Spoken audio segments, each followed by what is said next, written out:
Python 3 online course beginning to advance A to Z series 46 में आपका स्वागत है। और आज की सीरीज में हम बात करने वाले हैं set data type in Python के बारे में।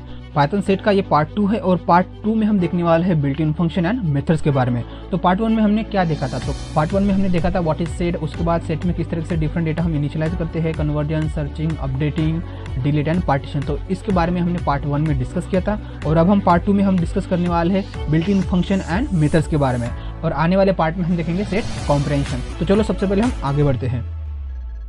नमस्कार दोस्तों, मैं हूं जकाश और आप देख रहे हैं इंडियन आर्टिफिशियल इंटेलिजेंस। तो चलिए दिमाग का ढक्कन खोल के सीखते सिखाते कुछ इंप्लीमेंट करते हैं।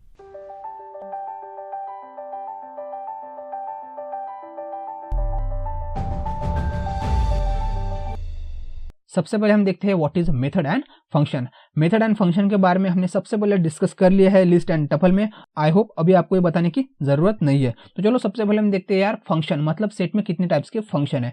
तो दोस्तों जैसे हमने टपल और लिस्ट में देखा था लेंथ, मैक्स, मीन, इस फंक्शन का इस्तेमाल करके हम किस तरह से ऑपरेशन परफॉर्म करते हैं। जैसे कि हमारा सेट है उसकी हमें लेंथ फाइंड आउट करनी है तो हम ये लेन फंक्शन का इस्तेमाल करते हैं, मतलब लेन फंक्शन का इस्तेमाल करते हैं। और हमारे सेट में कोई मैक्सिमम वैल्यू या मिनिमम आइटम हमें सर्च करना है तो उस वक्त हम मैक्स और मिन फंक्शन का इस्तेमाल करते हैं। और नेक्स्ट हमारे पास है सेट फंक्शन। इसका इस्तेमाल करके हम क्या करते हैं, हम सेट को इनिशियलाइज कर सकते हैं या हमें कोई डिफरेंट टाइप का डेटा है जिसको हमें कन्वर्ट करना है सेट में तो उस वक्त हम सेट फंक्शन का इस्तेमाल करते हैं। मुझे लगता है कि आपको यह भी बताने की कोई जरूरत नहीं है। तो अब हम जंप करते हैं मेथड्स मतलब सेट मेथड्स के बारे में हम डिस्कस करते हैं। तो सेट मेथड के बारे में हम डिस्कस करेंगे तो टोटल हमारे यहाँ पे मतलब सेट में टोटल हमें 16 मेथड मिलती है 16। तो ये 16 मेथड का इस्तेमाल करके हम सेट के साथ बहुत सारे ऑपरेशन परफॉर्म कर सकते हैं। तो पार्ट 2 में हम देखने वाले हैं add, discard, remove, pop and clear. ये 5 मेथड का इस्तेमाल हम देखने वाले हैं पार्ट 2 में।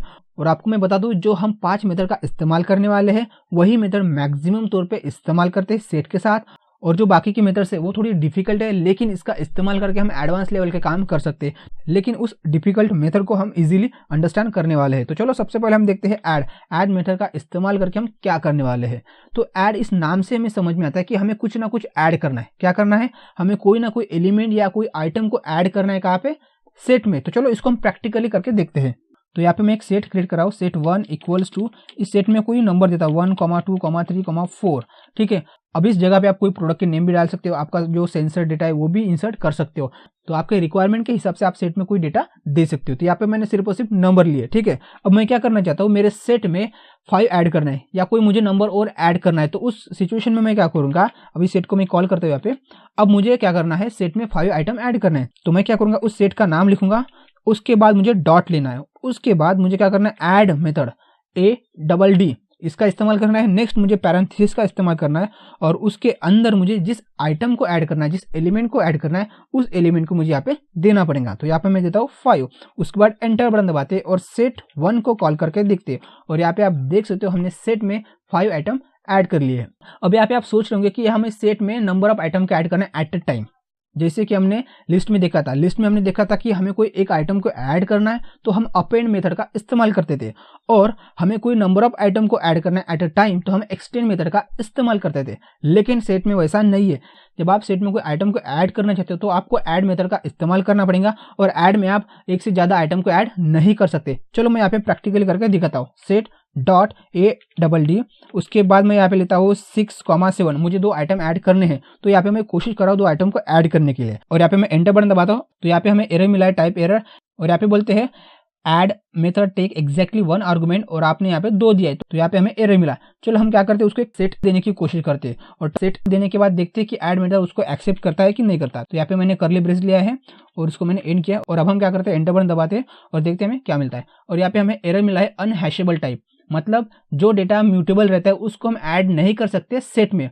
तो हमने क्या किया था, हमने सेट में सेट डालने की कोशिश की थी और सेट ये म्यूटेबल है और इसी को हम बोलेंगे अनहैशेबल डेटा। तो इसको आपको ध्यान देना पड़ेगा कि ऐड मेथड का इस्तेमाल करके हम सिर्फ और सिर्फ एक ही आइटम को ऐड कर सकते हैं। नेक्स्ट हम देखते हैं डिस्कार्ड। मान लो मेरे सेट में से कोई आइटम को मुझे रिमूव करना है तो मैं क्या करूंगा, डिस्कार्ड मेथड का इस्तेमाल करूंगा। तो यहाँ पे मैं क्या करता हूँ, सेट 1 डॉट डिस्कार्ड। उसके बाद अब मुझे क्या करना है, कोई आइटम को रिमूव करना है तो उस आइटम को यहाँ पे मुझे देना पड़ेगा। तो मैं यहाँ पे लिखता हूँ 4, उसके बाद मैं एंटर बटन दबाता हूँ और सेट 1 को कॉल करता हूँ। तो यहाँ पे आप देख सकते हो हमारे सेट में 4 प्रेजेंट नहीं है। नेक्स्ट मैं यहाँ पे क्या करता हूँ, सेट 1 डॉट डिस्कार्ड। ठीक है। नेक्स्ट मैं यहाँ पे क्या करता हूँ, 6 देता हूँ। अब आपको पता है कि 6 हमारे सेट में प्रेजेंट नहीं है, लेकिन मैं यहाँ पे 6 देता और देखते हैं क्या होता है। तो यहाँ पे आप देख सकते हो हमें कोई एरर नहीं मिला है, डिस्कार्ड ने 6 को एक्सेप्ट किया, लेकिन डिस्कार्ड ने सेट में कोई ऐसा चेंजेस नहीं किया है। तो इस पॉइंट को आप ध्यान में रखो। नेक्स्ट हम देखते हैं रिमूव का इस्तेमाल करके हम क्या करने वाले हैं सेट के साथ। तो इसके नाम से आपको पता चलेगा कि हम रिमूव का इस्तेमाल करके हमारे सेट में से कोई आइटम को हम रिमूव कर सकते हैं। तो यहाँ पे मैं क्या करता हूँ, set one dot remove method का इस्तेमाल करता हूँ और रिमूव को मैं क्या करता हूँ, अभी 5 देता हूँ। उसके बाद मैं एंटर बटन दबाता हूँ। तो रिमूव ने क्या किया, सेट 1 में से 5 को रिमूव कर दिया। नेक्स्ट हम क्या करते हैं, वही सेट 1 डॉट रिमूव। अब मैं क्या करता हूँ, रिमूव के पैरेंथेसिस में मैं 6 देता हूँ, जैसे मैंने डिस्कार्ड में दिया था। नेक्स्ट मैं एंटर बटन दबाता हूँ। तो यहाँ पे हमें मिला है की एरर 6। तो इससे आप अंदाजा लगा सकते हो कि जो डिस्कार्ड है और रिमूव है, ये दो मेथड का डिफरेंस क्या है। आपने सोचा होगा यार डिस्कार्ड का भी सेम काम है, मतलब कोई आइटम को रिमूव करता है, और रिमूव मेथड का भी सेम काम है कि वो कोई आइटम को रिमूव करता है हमारे सेट में से। लेकिन मान लो हम डिस्कार्ड को ऐसा कोई आइटम देते हैं रिमूव करने के लिए हमारे सेट में से, लेकिन वो आइटम हमारे सेट में प्रेजेंट नहीं है, तो डिस्कार्ड क्या करेगा, एरर थ्रो नहीं करेगा, वो उसको एक्सेप्ट करेगा लेकिन चेंजेस कुछ नहीं करेगा। लेकिन जब रिमूव मेथड को हम ऐसा कोई आइटम देते हैं जो हमारे सेट में प्रेजेंट नहीं है, तो वो क्या करेगा, की एरर थ्रो करेगा। तो इसको आपको ध्यान देना पड़ेगा। तो यही मेन डिफरेंस है रिमूव एंड डिस्कार्ड में। नेक्स्ट हम देखते हैं पॉप। जैसे कि हमने लिस्ट में देखा था कि हमें कोई पर्टिकुलर इंडेक्स का आइटम डिलीट करना है, तो हम पॉप मेथड का इस्तेमाल कर देते हैं। तो चलो यही मेथड का इस्तेमाल करते हैं हम सेट के साथ। तो यहाँ पे मैं क्या करता हूँ, सेट 1 डॉट पॉप करता हूँ, उसके बाद पैरेंथेसिस। अब हम इस पैरेंथेसिस में कोई इंडेक्स नहीं दे सकते क्योंकि सेट इंडेक्स को फॉलो नहीं करता।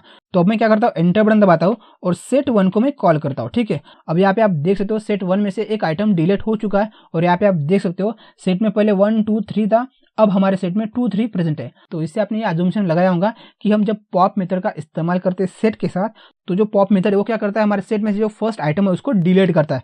लेकिन पॉप उस तरीके से आइटम को डिलीट नहीं करता।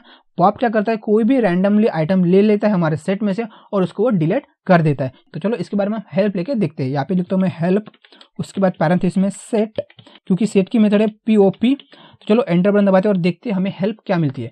तो यहाँ पे आप देख सकते हो पॉप की इंफॉर्मेशन मिल चुके हैं, और यहाँ पे बोलते हैं remove and return and arbitrary set element. क्या बोलते हैं, कोई आर्बिटरी एलिमेंट को रिमूव करता है और उसको रिटर्न करता है। तो जैसे कि यहाँ पे हमने देखा था पॉप मेथड का इस्तेमाल किया, तो पॉप ने क्या किया, 1 को रिमूव कर दिया और हमें उसको दे दिया था। तो इस तरीके से आप पॉप मेथड का इस्तेमाल कर सकते हो कोई रैंडमली आइटम को रिमूव करने के लिए, लेकिन पॉप मेथड इस्तेमाल करना एक प्रॉपर तरीका नहीं होगा। चलो नेक्स्ट हम देखते हैं क्लियर। क्लियर से ही आपको पता चल गया होगा कि हमें पूरे सेट को क्लियर करना है, मतलब हमारे सेट में से पूरे आइटम को हमें क्लियर करना है, तो हम क्लियर मेथड का इस्तेमाल करते हैं। चलो इसको प्रैक्टिकली करके देखते हैं। यहाँ पे हमारे पास सेट 1 है। अब सेट 1 को मुझे पूरा क्लियर करना है, डिलीट नहीं करना है। तो यहाँ पे मैं क्या करूंगा, सेट 1 डॉट क्लियर। ठीक है, उसके बाद पैरेंथेसिस में हमें कोई आर्गुमेंट नहीं देनी है। नेक्स्ट मैं एंटर बटन दबाता हूँ और सेट 1 को कॉल करता हूँ। तो यहाँ पे आप देख सकते हो हमारा सेट पूरा का पूरा क्लियर है, हमारे सेट में कोई भी आइटम प्रेजेंट नहीं है। तो इस तरीके से दोस्तों हमने इस पार्ट 2 में देखा था कि हम ऐड मेथड का किस तरीके से इस्तेमाल करते हैं, मतलब हमारे सेट में कोई आइटम को ऐड करना है तो हम ऐड मेथड का इस्तेमाल करते हैं। नेक्स्ट हमने देखा था डिस्कार्ड रिमूव। तो डिस्कार्ड और रिमूव सेम काम करता है कोई आइटम को रिमूव करने के लिए, लेकिन डिस्कार्ड हमें एरर नहीं देता। मान लो उसको हमने कोई आइटम दे दिया है और वो आइटम हमारे सेट में प्रेजेंट नहीं है, लेकिन रिमूव उस सिचुएशन में हमें एरर देगा। नेक्स्ट हमने देखा पॉप मेथड। पॉप मेथड क्या करता है, कोई भी रैंडमली आइटम लेता है हमारे सेट में से और उसको रिमूव करता है। नेक्स्ट है क्लियर। मान लो हमारे सेट को हमें क्लियर करना है तो हम क्या करते हैं, क्लियर मेथड का इस्तेमाल करते हैं। तो आने वाले पार्ट 3 में हम क्या देखेंगे, नेक्स्ट 5 मेथड देखेंगे। तो आशा करता हूँ दोस्तों दिया गया ज्ञान आपको अच्छा लगा होगा। अब मिलेंगे हम नेक्स्ट वीडियो में, तब तक के लिए सीखते सिखाते कुछ इंप्लीमेंट करते रहो। धन्यवाद।